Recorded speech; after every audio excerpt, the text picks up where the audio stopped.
একটু আগে আসুন। আপনি কি আমার সাথে কথা বলছেন? স্যার, একটু আপনি ওদিকে। জানেন না আচ্ছা, একটু না। ঠিক না? আপনার বুকে কাছে নাও। ভুল তো এর আগেও হয়েছে। আপনি যে আজকে কেন দিলাম মুখে? এটা তো আপনি তো দেখা যাচ্ছে ফেসবুকে গরম করে দিবেন যে এই সমস্যা দিন আমি তো কেন আপনার উপরে বলবো?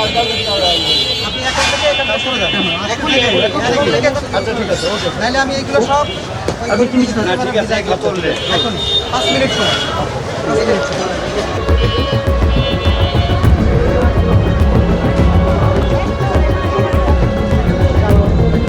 আমি বলে গেলাম এই যে আশেপাশে দোকানদার বলে গেলাম কালকে এসে যদি দেখি একদম সবগুলা ভেঙে ফেলা হবে। এই আমার কথা শুনো বুঝেছো ভেঙে ফেলা হবে।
ফুটপাতের উপরে কেন আসছেন?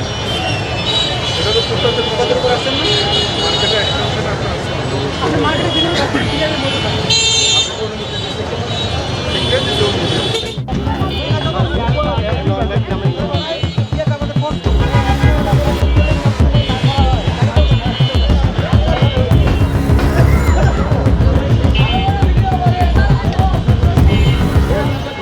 আমরা চেষ্টা করি আমাদের পানিশমেন্ট দেওয়া কিন্তু কোনো উদ্দেশ্য না। উদ্দেশ্য হলো যে মানুষকে সচেতন করে, কিন্তু তারপরে একই জিনিস আমাদের বারবার করতে হচ্ছে। কারণ হলো ওই যারা দোকান দিচ্ছে তাদেরও প্রয়োজন আছে, আবার যারা ক্রেতা তারাও এটা মানে কী বলবো যে ওনাদেরকে সহযোগিতা করছে। সব কিছু মিলিয়ে এটা একটু লম্বা প্রসেস।